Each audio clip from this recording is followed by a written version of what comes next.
La industria 4.0 no es simplemente una frase de moda, sino el núcleo de una revolución que está rediseñando la esencia misma de cómo producimos y operamos. Máquinas inteligentes, procesos automatizados y una comunicación fluida son solo el comienzo. Sin embargo, detrás de esta transformación yace un gran desafío: unir dos mundos que históricamente han estado independientes: las tecnologías de la información y las tecnologías operativas. Con la convergencia de estos sistemas, las empresas buscan no solo integrar, sino también maximizar la eficiencia, impulsar sinergias y forjar una cadena de producción holística que aproveche plenamente las promesas de la industria 4.0. Es un viaje que promete rendimientos increíbles en términos de productividad, flexibilidad y seguridad. Pero, ¿cómo se enfrentan las empresas a este desafío? ¿Y qué significa esto para el paisaje industrial a corto y medio plazo? Para abordar estos temas he entrevistado a un experto en el corazón de esta revolución. Daniel Seseña, director de Industria 4.0 en Minsight, nos ayudará a desentrañar el futuro de la digitalización industrial y cómo la convergencia IT-OT está reconfigurando el mundo que conocemos.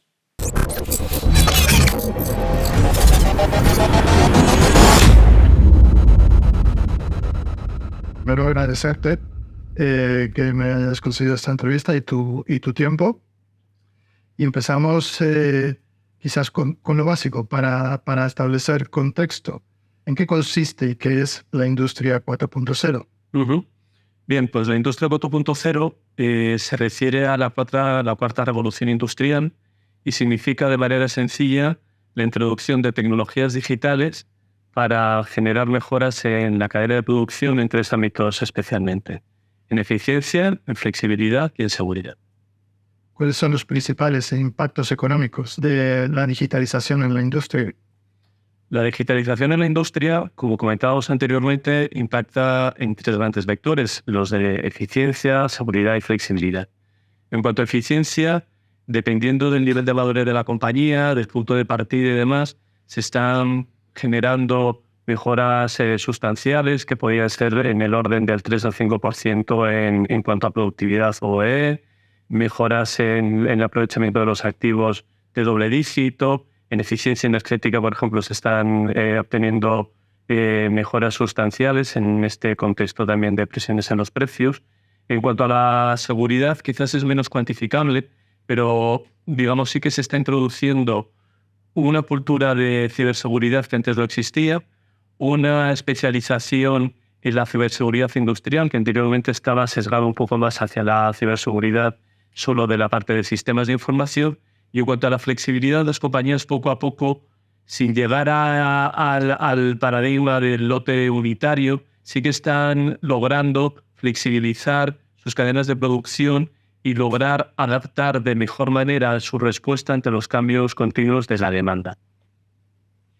Cuando hablamos de digitalización, pues incluimos muchísimas tecnologías diferentes. ¿Cuáles son los principales habilitadores digitales de la industria 4.0?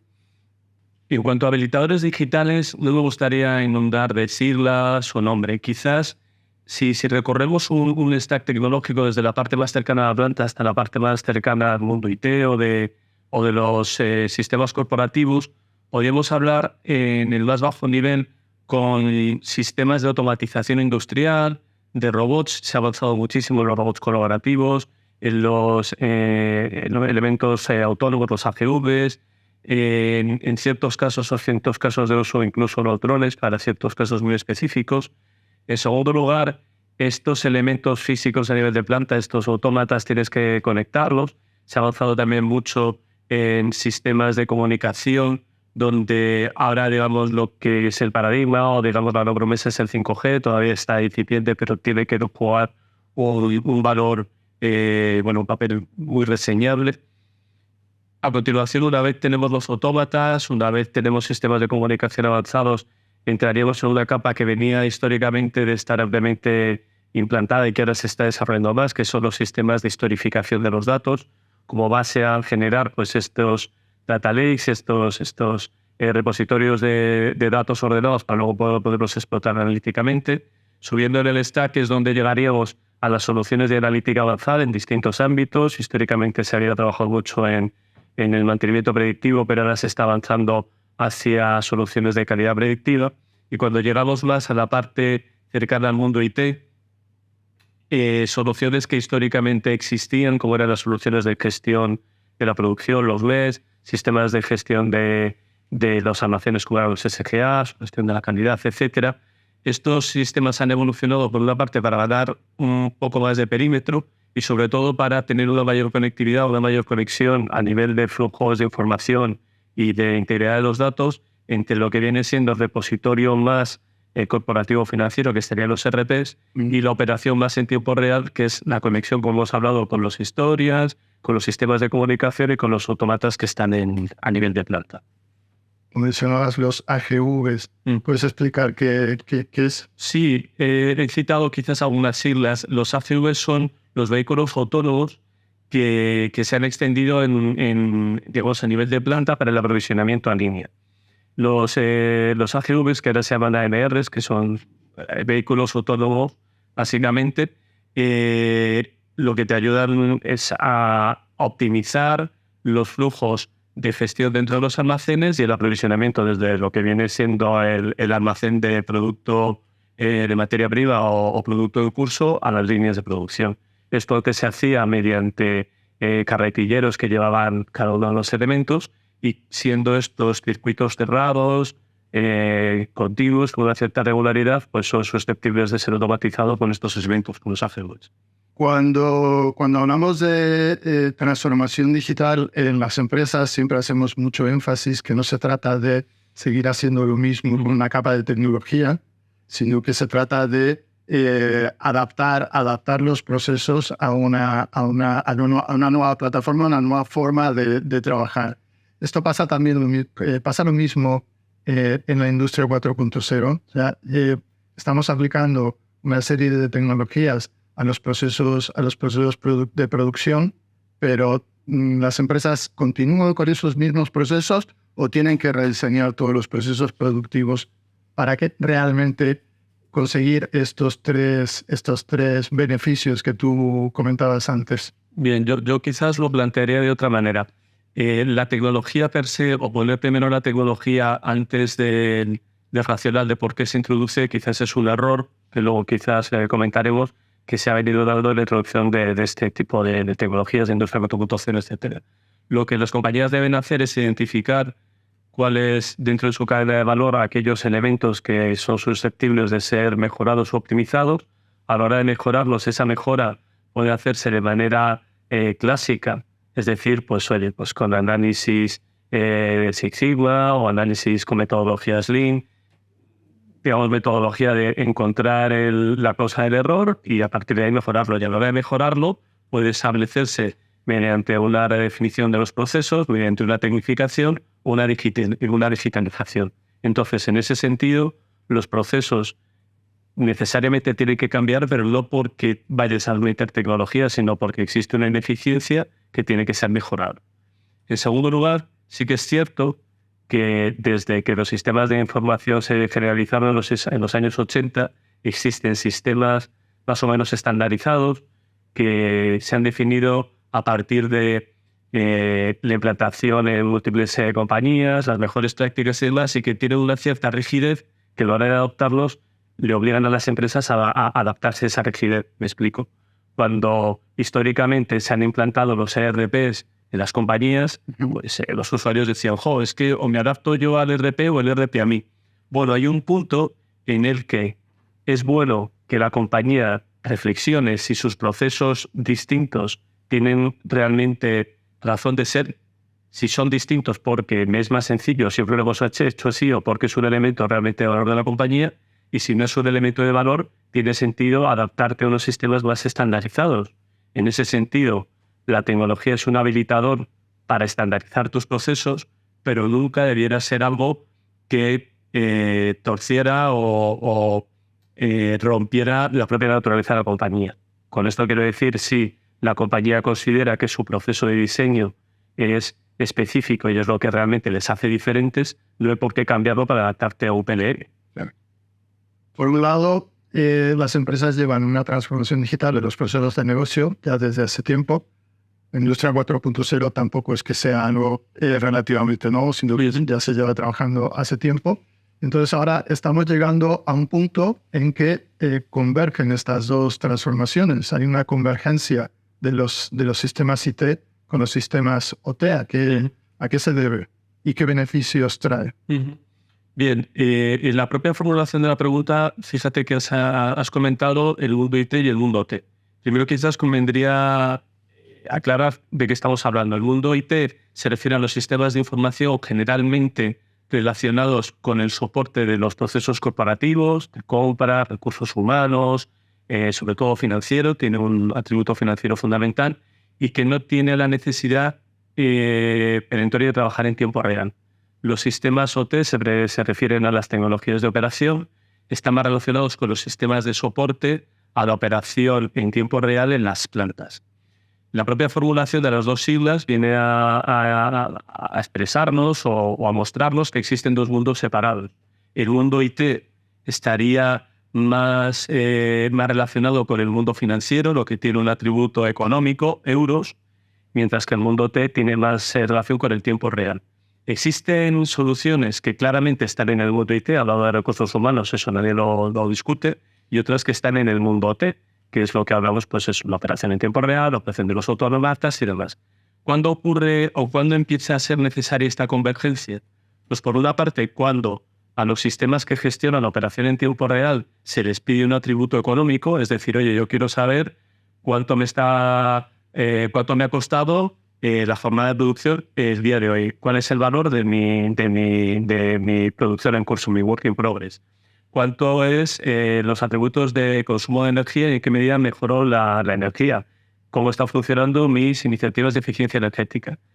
Y en segundo lugar, cuando se les empieza a pedir a los sistemas de producción la generación de datos ordenados para luego desarrollar analítica.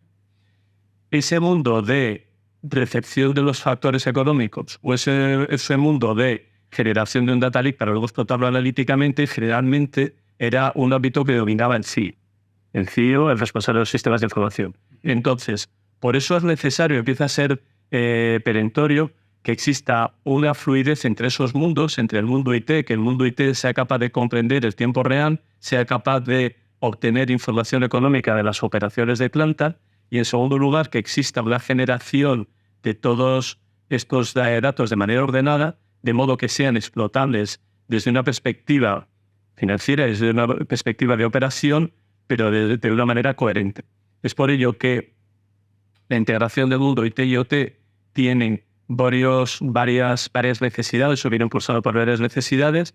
Por una parte, lo que comentaba de la coherencia arquitectónica. En segundo lugar, por la propia eficiencia en la gestión de los recursos tecnológicos. Y en tercer lugar, por la propia eficiencia o coherencia en la gestión de los equipos o los recursos IT-OT que le dan soporte a todas estas necesidades.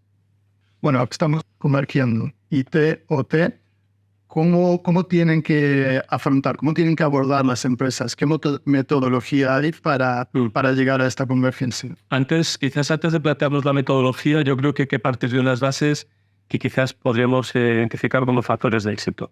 Por una parte, tiene que haber un objetivo claro de fijar la visión de por qué es necesaria esta convergencia, qué se quiere obtener y con qué velocidad o con qué esfuerzo. Es decir, tiene que estar clara la motivación.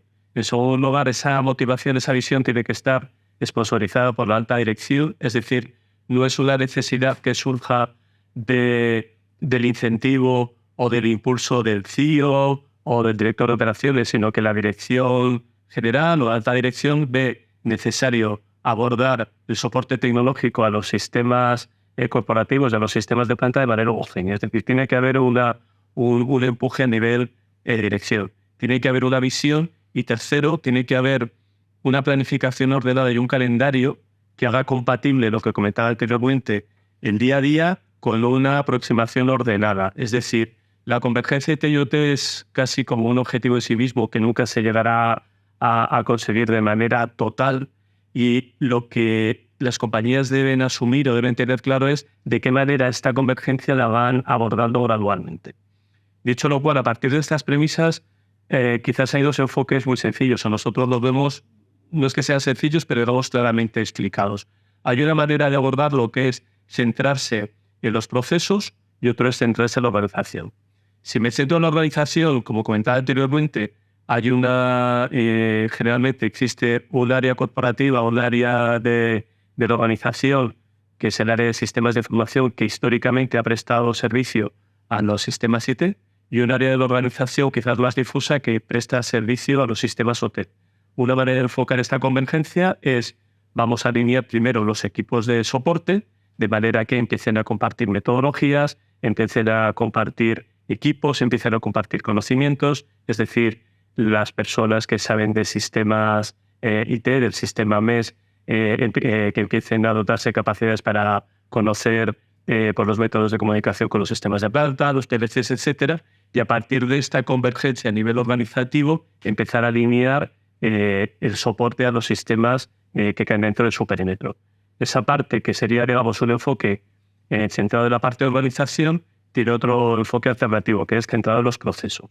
Si nos centramos en los procesos, si yo tengo una máquina, una línea de producción que produce con una serie de autómatas y que genera una información acerca de su productividad, de su consumo energético, del material consumido, del producto terminado que genera, y lo quiero elevar para una explotación a nivel de control de inventarios, valorización de los mismos, etcétera, puedo seguir el proceso aguas arriba e identificar de qué manera tengo que conectar, pues lo que hablamos, los autómatas y las líneas, con los sistemas escalas que los gestionan en tiempo real, con el sistema MES que gestiona la producción, con el RP que tiene que tener este repositorio de valorización del trabajo en curso, del producto terminado.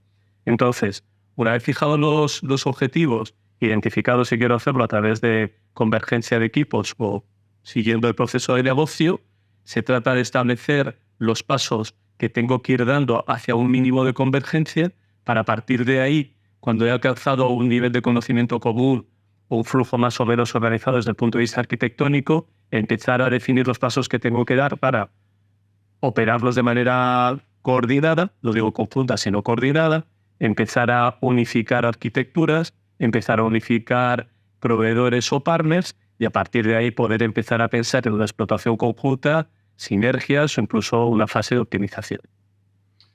Y esta metodología es aplicable a empresas de cualquier tamaño. Las pymes industriales podrán sacar partido, podrán sacar beneficio de esta digamos, convergencia entre IT y OT. Yo creo que, digamos, los principios fundamentales sí que son generalizables para cualquier tipo de empresa. Luego lo que cambia son las velocidades, los esfuerzos y el camino. Me explico. Cualquier compañía creo que debe tener una visión de cómo le aplica la digitalización a su empresa, un mapa de ruta de cómo acometer cada una de las etapas que decida hacia esa visión, y luego, bueno, pues irlo más o menos siguiendo y siendo coherentes, pues el plan definido, los esfuerzos planificados y los seguimientos a los proyectos que se vayan haciendo. Entonces, en el sentido que comentas, una pequeña compañía, esta visión de convergencia IT-OT, quizás lo aborde desde un punto de vista de desplegar nuevos sistemas, conectar arquitecturas y demás, que quizás supusiera un mayor esfuerzo, pero un esfuerzo, por ejemplo, menor y más acometible es ampliar el perímetro del soporte de sistemas de información para que dentro de su scope o de su ámbito de responsabilidad empiecen a aparecer cosas que históricamente no han tenido en cuenta, como puede ser la explotación de las redes a nivel de línea, los sistemas que generalmente se han considerado de producción, como pueden ser los SCADAs, etc. Entonces, respondiendo a tu pregunta, la metodología, el enfoque general sí que aplica en cualquier tipo de empresa, y lo que puede variar es la velocidad o la tecnificación de la respuesta que cada una de ellas le dé. En cuanto a costes, es asumible también por pequeñas empresas. Ya quizás estamos hablando de una transformación a Industria 4.0. Vemos que hay una serie de beneficios muy claros. A la hora de asumir los costes necesarios para esta transformación, ¿está al alcance de pequeñas empresas? ¿Se puede hacer de forma gradual? Las pequeñas empresas tiene una oportunidad de digitalización y quizás su mayor esfuerzo debe enfocarse en, como comentábamos anteriormente, identificar cómo le aplica a cada una de ellas, qué tecnologías tiene que introducir, en qué momento y con qué velocidad. Y me explico. Cualquier compañía ha asumido desde los años 80, decíamos anteriormente, que necesita un sistema para gestionar las nóminas, un sistema para gestionar de alguna manera los recursos humanos o los parques de trabajo y un sistema económico-financiero para gestionar pues, de nuevo su tesorería, sus finanzas, sus pagos y su cuenta de resultados. Eso lo tienen asumido. Poco a poco han ido asumiendo que si yo tecnifico mis líneas de producción y todas ellas pues, están más o menos automatizadas con un cierto nivel, necesitas unos elementos para controlarlos. Bien, lo que viene siendo la industria 4.0, que antes lo comentábamos, es empezar a tecnificar otros ámbitos dentro de la cadena de valor de las compañías, y lo que hablábamos de la convergencia IT-IoT es romper los silos que existían históricamente entre ese mundo más corporativo y el mundo más de la operación en planta. Entonces, cualquier tipo de compañía, cualquier tipo de empresa necesariamente tiene que tener una visión, y lo mismo, quizás la respuesta es decir, oye, pues extendiendo según qué módulos del ERP me puede llegar a cubrir estas partes que yo quiero abordar. Por ejemplo, los ERPs pues tienen ámbitos o soluciones de sistemas de gestión de almacenes, o tienen un módulo de calidad, o tienen un módulo de producción, o tienen un módulo de gestión de mantenimiento. Lo mismo, la decisión de la compañía es decir, bueno, voy a estirar un poco las capacidades que me ofrece el ERP, que digamos nivel de excelencia pues no va a ser 10, pero bueno, me da un 6 y me sirve. Y luego, cuando empiece a crecer o empiece a tecnificarme, me planteo implantar una solución específica para gestión de la producción, como puede ser un mes, o una solución específica para un SGA, etc. Entonces, respondiendo a tu pregunta, sí, a nivel de costes es asumible, siempre que la compañía tenga clara la visión y sea coherente en acomodar lo que viene siendo su visión con el esfuerzo que le quiere dedicar a cada una de estas tecnificaciones. Hay una serie de soluciones estándar que las empresas pueden aplicar para moverse o para llegar a la industria 4.0 o depende de muchos otros actores.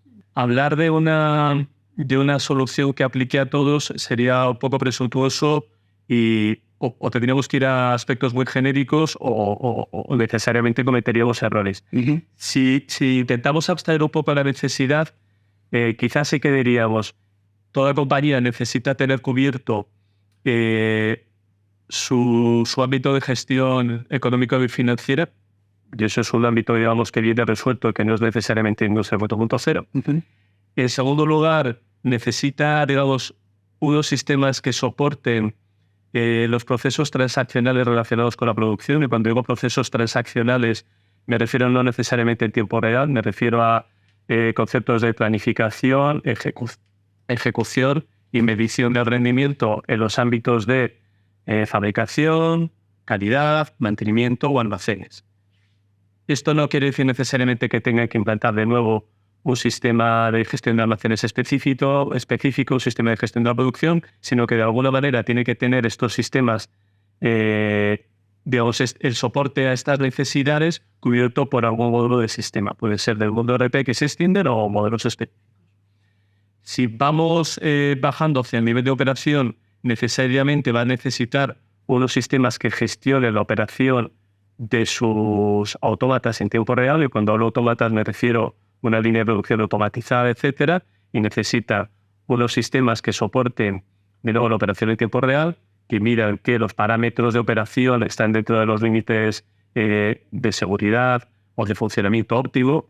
Hablando en plata, pues oye, si tengo una línea de producción, pues que los parámetros de velocidad, de temperatura, de vibración, de presión, pues cumplen los niveles de seguridad y que no hubiera tenido una zona de riesgo, y en segundo lugar que están dentro de la norma que el fabricante o la propia experiencia de la compañía determina como óptimo.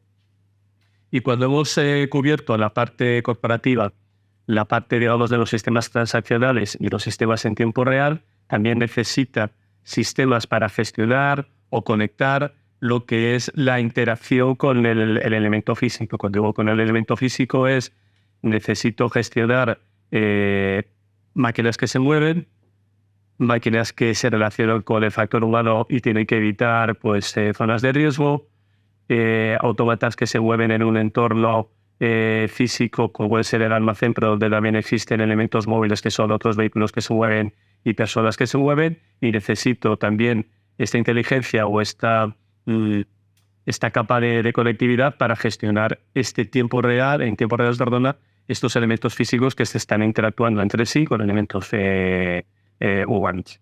Entonces, no existe un pack único que aplique a todos, pero sí que, digamos, como acabamos de expresar, una serie de elementos que sí que deben generar la reflexión de cada compañía, de decir, me aplica sí, no, aquí hay valor sí, no, y de qué manera los voy abordando.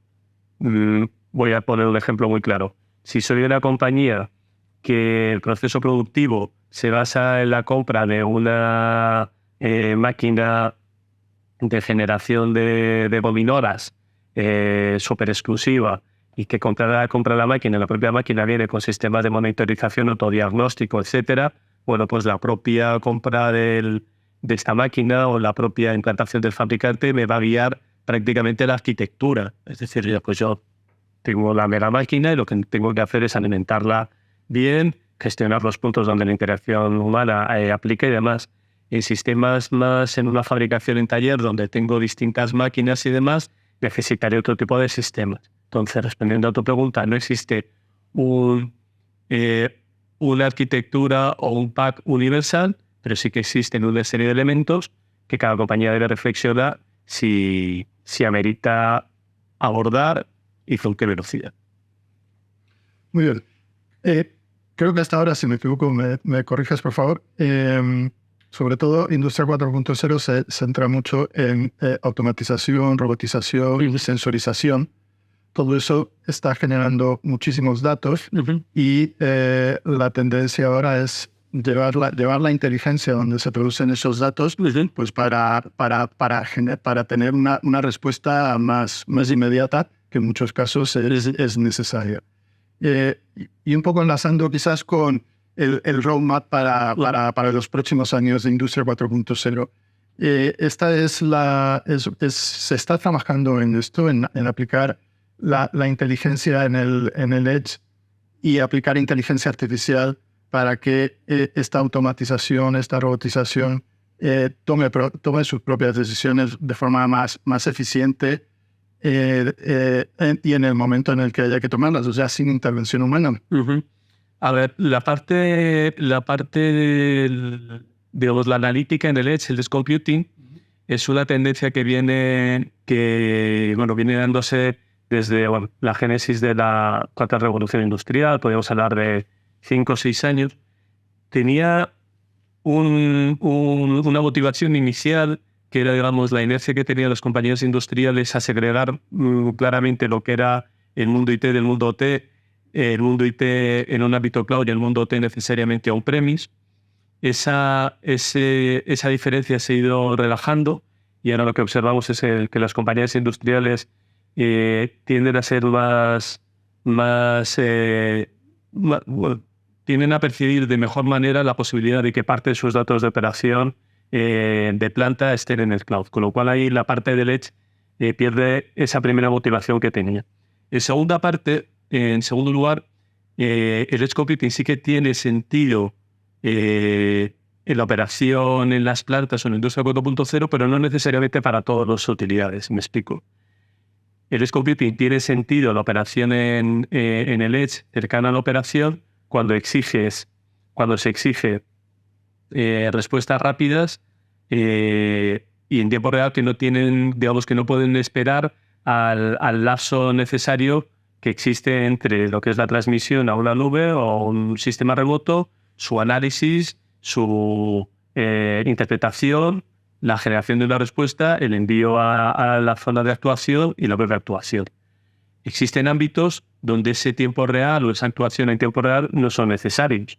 Si, de nuevo, volviendo a casos que hemos planteado, si nosotros tenemos un sistema de producción y estoy tomando datos y lo que quiero luego sacar conclusiones acerca de cómo eficiente es un turno de operarios, cómo eficiente es una planta respecto a otra, cómo deficiente es una línea que tiene una configuración en U respecto a una línea que tiene una configuración lineal, no es necesario computarlo, analizarlo y responder en tiempo real. Si lo que quiero es establecer de qué manera, pues lo que hablamos, se comporta el rendimiento de mi línea de producción o el producto final en relación a los insumos que vienen de un proveedor A o un proveedor B, no tiene sentido gestionarlo en el ET en tiempo real, no tiene ningún sentido. Sin embargo, aquellas soluciones que van más relacionadas con la interacción hombre-máquina, necesariamente a día de hoy se solucionan de dos maneras. Uno, o con celdas de protección, es decir, si tienes un brazo robótico moviéndose y una persona en su zona de actuación donde metes una celda, o si no, digamos, hay posibles colisiones, hay posibles pues daños, etcétera, si simplemente no se lo permiten. Sin embargo, si queremos empezar a hacer más, o antes poníamos el caso de los AGVs, ¿no? Si nosotros queremos que un elemento móvil se mueva de manera autónoma por una planta donde existen también personas y se mueva a gran velocidad, o aíslo los carriles, o si no, puede haber atropellos. Si lo que quiero es empezar a que no existan estas zonas de aislamiento, puedan interactuar el factor humano con las máquinas o con los robots colaborativos y demás, es donde tiene sentido esta parte de computación que comentabas tú en tu pregunta, digamos, en el Edge. No que tome propias decisiones, sino que sea capaz de recibir la información de manera cercana, interpretarla de manera cercana y actuar de manera cercana. Es decir, si estoy actuando con un autómata y me acerco a una zona donde puede haber una colisión o un golpe o lo que sea, pues digamos que el autómata lo vea y entonces pare. Ahí sí que tiene sentido la computación en el Edge. Entonces, en el sentido que comentas, sí que se está dando esta parte de edge computing para determinados casos de uso y determinadas actuaciones. De manera masiva, no es la respuesta general a cualquier tipo de solución que demande la analítica avanzada, de inteligencia artificial o soluciones de algoritmo. Ya para terminar, Daniel, me gustaría saber tu opinión acerca de la relación entre la industria 4.0 y el nearshoring. ¿Las empresas están trayendo la producción de nuevo a sus países de origen gracias a la industria 4.0 o las relaciones inversas? Quizás, si me permites reformular la pregunta, yo creo que las tendencias de nearshoring no van tanto relacionadas con, el motor no es tanto la introducción de tecnologías digitales en la producción, lo que vendría a ser la industria 4.0, sino, digamos, las tensiones en las cadenas de suministro extendidas que se hicieron visibles fundamentalmente a raíz del COVID, las tensiones en cuanto al aprovisionamiento de los semiconductores, las derivadas en los últimos meses de la guerra de Ucrania, etc. Es decir, las tendencias al nearshoring han venido más impulsadas por la reconfiguración de las cadenas de suministro extendidas para hacerlas más seguras y no tan dependientes de factores de geoestrategia o geopolítica. Pero sí que es cierto que la industria 4.0, en la medida en que la tecnificación implica mayor productividad, está permitiendo a los países que históricamente no podían competir en costes, como eran los países, por ejemplo, europeos, y empezar a competir de nuevo en producción industrial. Me explico. Si una compañía de automoción competía en España en los años 80 por factores de coste y en los años 90 se trasladó parte de su producción al este de Europa a partir de la introducción de estos países en la Unión Europea porque tenían unos factores de coste más bajos, sí que es cierto que en la medida en que se introduce tecnología en las empresas españolas o francesas, el factor de productividad puede incrementarse o puede volver a crecer de manera que vuelvan a ser competitivas, de manera que parte de la producción vuelva a trasladarse a estos países con unos factores de coste de mano de obra mayores porque la productividad agregada es más beneficiosa. Es decir, en este sentido, la introducción de tecnología, de las tecnologías de industria 4.0 compensaría los mayores costes de mano de obra y en este sentido no es que fuera un motivador, sino que permite esta tendencia de nearshoring que viene inicialmente impulsada por la reconfiguración de las cadenas de suministro globales, hacerlas reales mediante una reindustrialización de los países, digamos, adoptados. ¿De qué forma la industria 4.0 puede ayudar a las empresas españolas y a España como país de cambiar su modelo productivo? Bien, España tiene ventajas competitivas claras. La primera y fundamental es España es un país de la Unión Europea que ofrece un marco legislativo, una moneda fuerte y un entorno macroeconómico de estabilidad y, entre comillas, de prestigio. Eso es un atributo que nos viene dado, digamos, políticamente, y que, digamos, es un valor intrínseco. Eso es fundamental. En segundo lugar, España cuenta con unas infraestructuras de telecomunicaciones, con un sustrato de empresas tecnológicas como es Minsait, que nos permite una rápida accesibilidad a servicios profesionales, a conocimientos, a experiencias, a soluciones tecnológicas de primer nivel. Es decir, existe un sustrato de disponibilidad de acceso a capacidades que las compañías industriales pueden aprovechar.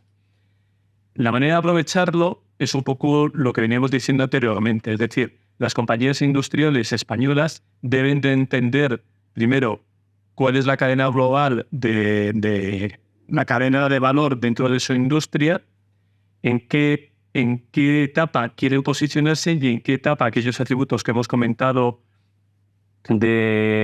aquellos atributos de la industria española o del contexto español generan valor. Me explico. España, desde los años 80 en relación a Europa y desde los años 90 con, digamos, la globalización global respecto a Marruecos, Turquía y no digamos los países asiáticos, los procesos intensivos en mano de obra pues no somos competitivos, con lo cual las compañías españolas lo que tienen que identificar es aquellas etapas que exigen una mayor tecnificación dentro de su proceso. Si exigen una mayor tecnificación, en España podremos acceder a esa mayor tecnificación y en la medida en que nos posicionemos en esas etapas que exigen una tecnología más avanzada, un conocimiento más cualificado, una mano de obra de mayor nivel o mayor nivel de conocimiento, ahí es donde España industrialmente podrá ser bueno, podremos ser diferentes, existe una oportunidad. Si optamos por esas etapas de valor, existe una oportunidad clara. Si nos posicionamos en etapas que compiten en costes de mano de obra, pues tenemos todas las que perder, porque ahora las políticas proteccionistas llegan a un momento en que caigan, o la simple presión de mercado dirá, bueno, pues para comprar una señal de tráfico que básicamente es troquelarlo, estamparlo y pintarlo, lo compro en Turquía, que me sale más barato que en España. Sin embargo, si yo, volviendo al ejemplo, una señal de tráfico tiene elementos lumínicos, elementos que interactúan con los vehículos que van por la carretera o las personas que van a cruzar un paso de cebra y demás, pues hay una tecnificación que genera unas barreras de entrada que los países menos desarrollados no pueden abordar.